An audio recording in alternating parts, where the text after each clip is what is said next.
Hello friends, welcome to creative fusion. Christmas আর কিছু দিনেই, আর ক্রিসমাস স্পেশাল কিছু না বানালে চলে। তো আমি আজ নিয়ে চলে এসেছি ক্রিসমাস স্পেশাল প্লাম কেকের রেসিপি। খুব ইজিলি আর তাড়াতাড়ি রেডি হয়ে যায় কেকটা, জাস্ট কিছু ইনগ্রিডিয়েন্টস দিয়ে, নাটস, বেরিজ, কেক বানানোর কয়েকটা ইনগ্রিডিয়েন্টস দিয়ে তৈরি এই কেকটা উইদাউট এনি অ্যালকোহল। খুব ময়েস্ট আর টেস্টি হয় খেতে। তো চলো রেসিপিটা দেখে নেওয়া যাক।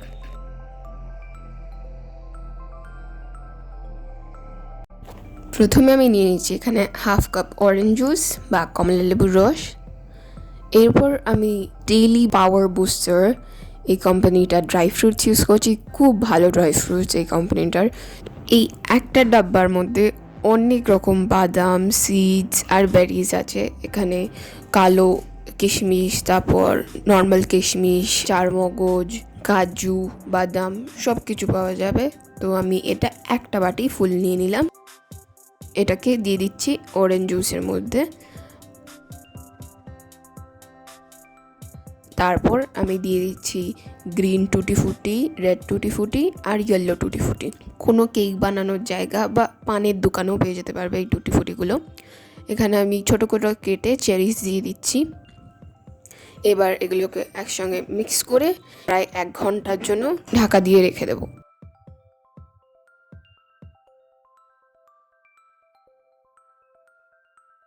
এখানে আমি ক্যারামেল সিরাপ বানিয়ে নিচ্ছি। তার জন্য আমাদের এখানে 2/3 কাপ চিনি লাগছে, 2/3 কাপ জল নিচ্ছি। জলটা পুরোপুরি এখন দিয়ে দিচ্ছি না, অল্প দিচ্ছি।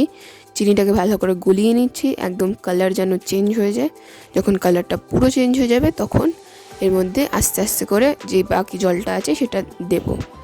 তো এই কাজটা আপনারা গ্যাস বন্ধ করেও করতে পারেন, আবার গ্যাস চালিয়েও করতে পারেন, কিন্তু একটু সাবধানে, কারণ কি জলটা দিলেই জলটা ছিটিয়ে আসে গায়ের মধ্যে। তার জন্যে দেখে এই স্টেপটা অবশ্যই করবেন। এই সিরাপটার কনসিস্টেন্সিটা ঠিক আঠালো হবে না, এটা জলের কনসিস্টেন্সিতেই থাকবে। এই প্রসেসটা করার একটাই কারণ, চিনিটা যে কালারটা আসছে ডার্ক ব্রাউন, কেকটারও ঠিক তেমনই ডার্ক ব্রাউন কালার আসবে। কেকটা খেতে যেমন দুর্দান্ত, দেখতেও তেমন দুর্দান্ত লাগবে। ক্যারামেল সিরাপ আমাদের রেডি। এখন আমি দেখাচ্ছি টুটি ফুটি আর নাটসগুলো, যেগুলো আমি 1 ঘন্টা আগে ভিজিয়ে রেখেছিলাম। দেখুন একটু অরেঞ্জ জুস নেই, তার মানে খুব ভালোভাবে সোক হয়েছে। এখানে একটা কড়াইয়ের মধ্যে স্ট্যান্ড বসিয়ে আমি ঢাকা দিয়ে দিচ্ছি। লো ফ্লেমে এটাকে 10 মিনিটের জন্য গরম করে নেবো। এখানে নিয়ে নিচ্ছি 1/4 কাপ দুধ, 1/4 কাপ তেল আর 1/4 টেবিল স্পুনের মতো আমি এখানে ভ্যানিলা এসেন্সটা দিয়ে দিলাম। তারপরে একটু মিক্স করে নিলাম। এবার এই ইনগ্রিডিয়েন্টসগুলোকে ভালো করে বিট করব যেন একদম স্মুথ হয়ে যায়।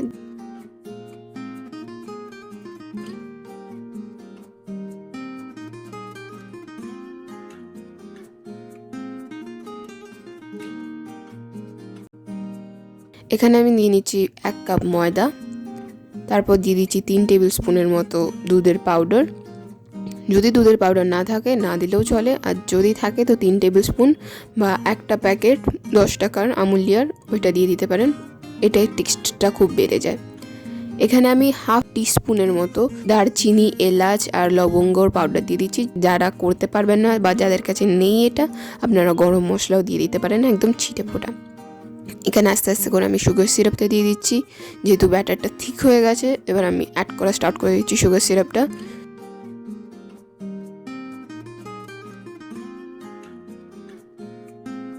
এখানে আস্তে আস্তে ক্যারামেল সিরাপটা দিতে স্মুথ হচ্ছে। আমি পুরোপুরি একেবারে ক্যারামেল সিরাপটা দিইনি, আপনারা কনসিস্টেন্সি দেখে তেমনভাবে ক্যারামেল সিরাপটা দেবেন।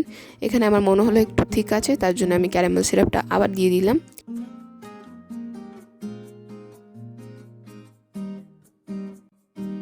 এই সময়টা ব্যাটারটাকে ভালো করে বিট করতে হবে, তাহলেই কিন্তু কেকটা ভালো করে ফুলবে, ফ্লাফি হবে।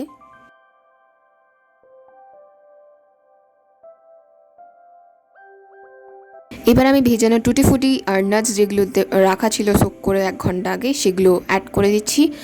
আরেকবার ভালো করে মিক্স করে দিচ্ছি এবার টুটি ফুটির সঙ্গে। অলমোস্ট আমাদের কেকের ব্যাটারটা রেডি। এবার আমি 1 tablespoon baking powder, 1/2 tablespoon baking soda আর একদম অল্প নুন দিলাম। আর এটাকে একটু অ্যাক্টিভেট করবার জন্য গরম দুধ দিয়ে ভালো করে মিক্স করে ব্যাটারটা তৈরি করে নিলাম। আমাদের কেকের ব্যাটার রেডি। এবার কেকের মোল্ডের মধ্যে কেকের ব্যাটার দিয়ে দিলাম। কেকের মোল্ড কীভাবে তৈরি করে সেইটার পদ্ধতিটা আমার আরও আগের কেকের ভিডিওতে দেওয়া আছে, চাইলে ওখান থেকে দেখে নিতে পারেন। আমি ওপরটায় কিছু নাটস দিয়ে ডেকোরেট করে দিচ্ছি।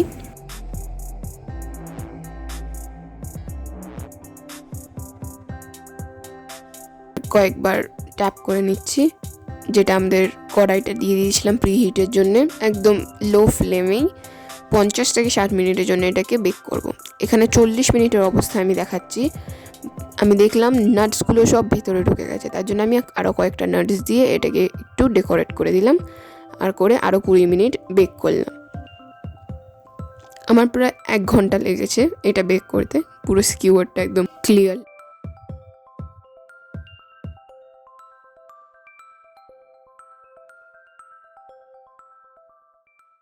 এবার কেকটাকে ডিমোল্ড করছি। অলমোস্ট আমাদের কেক রেডি। ডিমোল্ড করে দেখাচ্ছি কত ইজিলি বাটার পেপারটা বেরিয়ে চলে আসছে। জাস্ট দেখুন, ও মাই গড, এটা তো অলমোস্ট রেডি। আমার এখানে একটাই ভুল হয়েছিল, আমি গরম গরম অবস্থায় এটাকে নামিয়ে নিয়েছিলাম, তাই একটু হাত লেগে ভেঙে গেছিলো সাইড দিয়ে। তো আমি এটা অবশ্যই বলবো যে গরম অবস্থায় নামাবে না, ঠান্ডা করে তারপর কেকটাকে কেটে এনজয় করো। খুব ইয়াম্মি, খুব টেস্টি, আর উইদাউট এনি অ্যালকোহল এই প্লাম কেকের রেসিপি অবশ্যই ট্রাই করুন এই ক্রিসমাসে।